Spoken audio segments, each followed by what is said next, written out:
या बातमीपत्राचे प्रमुख प्रायोजक प्लॅटिनम मॉल इंद्रधनु सोलापूर। सोलापुरातील सर्वात प्रतिष्ठित इंद्रधनु सोसायटीचा नवीन भव्य कमर्शियल प्रोजेक्ट आता रेल्वे स्टेशनच्या अगदी शेजारी शहराच्या मध्यवर्ती ठिकाणी। दर्शक हो, आता पाहूयात एक सविस्तर बातमी। राष्ट्रवादी काँग्रेस पक्षाचे राष्ट्रीय अध्यक्ष आणि राज्याचे उपमुख्यमंत्री अजित पवार यांच्या निधीतून सोलापूर महानगरपालिका प्रभाग क्रमांक 22 मध्ये जन्नतुल फिरदौस कब्रस्तान सांस्कृतिक भवन उभारणीच्या कामाचं भूमिपूजन दिमाखात पार पडलं। हा सोहळा राष्ट्रवादी काँग्रेस पक्षाचे महाराष्ट्र प्रदेश सरचिटणीस अल्पसंख्याक विभाग निरीक्षक ठाणे महानगरपालिकेचे माजी गटनेते तसंच कोकण बँकेचे संचालक नजीब भाई मुल्ला यांच्या हस्ते फीत कापून संपन्न झाला।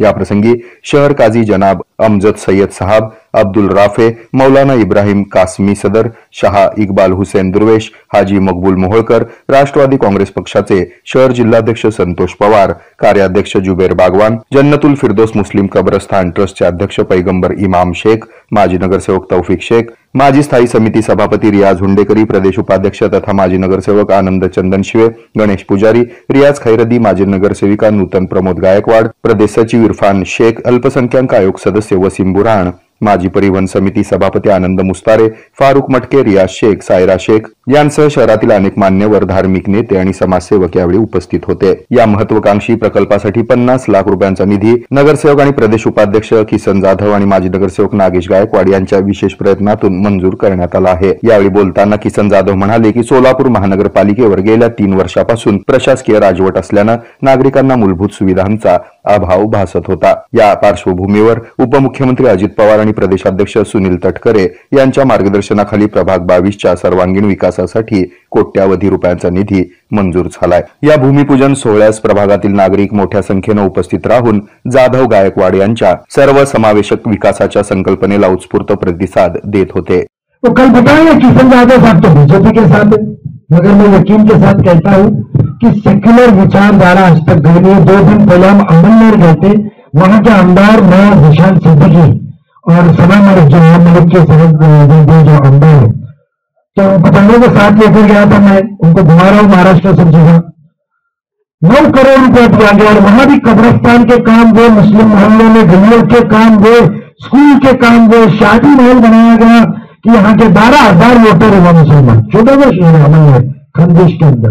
फिर जुमला हुआ ईमान के अंदाज जो मसाबिक अंदाज जो है, मैं यही कहूंगा कि आपके जरिए की आपके पास जो ताकत है ना सबल साहब, वो हमारे पास नहीं है।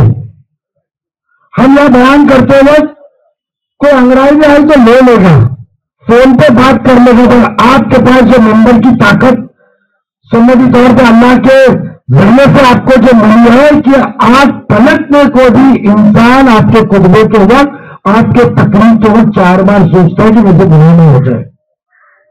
आज इतने से अल्फाज आप लोग मस्जिद के जरिए हो गया जो पिछला हुआ कहे कि जो आज काम हो रहा है वो काम करने का जज्बा इन लोग में है, और जो फिक्र से मुनासिब इसके लिए आज अच्छा काम कर रहे हैं, मुसलमानों की फिक्र करने वालों के साथ होना चाहिए, क्योंकि उनको आज ये पता चल चुका है कि ये कौम को जज्बात में लाओ, डर बताओ, जज्बात में लाओ, और इनके काम भी मत करो, इनकी तरफ पलट के मत देखो। और रास्ते की कश्ती आना तो कबर में कीचड़ हो, चरसे गर्दन में आके बैठे कुछ भी हो जाए, लेकिन उनको वोट मिलने होगा। त्याही परिस्थितीमध्ये आदरणीय अजितदादा पवार साहेब समाजासाठी असेल, केवळ अल्पसंख्याक समाजासाठी नाही तर माझ्या मागासवर्गीय समाजासाठी असेल, माझ्या भटक्या विमुक्त समाजासाठी असेल, माझ्या सवर्ण समाज बांधवांसाठी असेल, सातत्यानं काम करणारा नेता आणि सक्षम पद्धतीनं आपल्या अल्पसंख्याक समाजाच्या पाठीशी उभा राहणारे नेता म्हणून आदरणीय अजितदादा पवार साहेबांकडे पाहिलं जातं। त्या नेत्याचं मी आताच प्रास्ताविकामध्ये पैगंबर मेंबरनी सांगितलं, किसन जाधव मेंबर आपण अजितदादाच्या माध्यमातून या ठिकाणी हा निधी मंजूर केलेला आहे। या ठिकाणी उर्वरित प्रश्न आहेत। आता नजीब भाईंना पण आमच्यानं विनंती केलं, नजीब भाई या ठिकाणी दादांनी 50 लाख रुपयाचा निधी या समाजासाठी दिलेला आहे। सोलापूर शहरामध्ये विविध जाती घटकासाठी देखील आदरणीय अजितदादांनी जवळपास 9 कोटी रुपयाचा निधी सोलापूर शहरातल्या विविध जाती समाजासाठी दिलेला आहे। आज या ठिकाणी एका समाजाचा त्यातल्या शुभारंभ होत आहे। मी ज्या समाज घटकामध्ये जन्माला आलोय, मी कैकाडी समाजामध्ये जन्माला आलो नजीब भाई, त्या समाजासाठी 50 लाख रुपये दिलं। माझ्या सोबतचा समाज बांधव दुसरा पामलोर समाज आहे, त्या समाजासाठी 50 लाख रुपयाचे निधी दादांनी मंजूर केलेला आहे. त्याच पद्धतीनं टकारी समाज आहे, क्षत्रिय टकारी समाज आहे, त्या क्षत्रिय टकारी समाजासाठी 50 लाख रुपयाच्या निधीचे मंजूर केलेले आहे. त्याच पद्धतीने माझा मराठा समाज बांधव आहे, छत्रपती शिवाजी महाराज सांस्कृतिक भवनासाठी 50 लाख रुपयाचा निधी आदरणीय दादांनी दिलेला आहे. त्याच पद्धतीने धनगर समाजासाठी अहिल्यादेवी होळकर सांस्कृतिक भवन बांधण्यासाठी 50 लाख रुपयाची तरतूद दादांनी केलेली आहे. या उपक्रमामुळे प्रभाग क्रमांक 22 मध्ये सामाजिक ऐक्य, सांस्कृतिक प्रगती आणि सर्व समावेशक विकासाची वाट अधिक बळकट होणार आहे. चॅनलला लाईक करा, शेअर करा, सबस्क्राईब करा.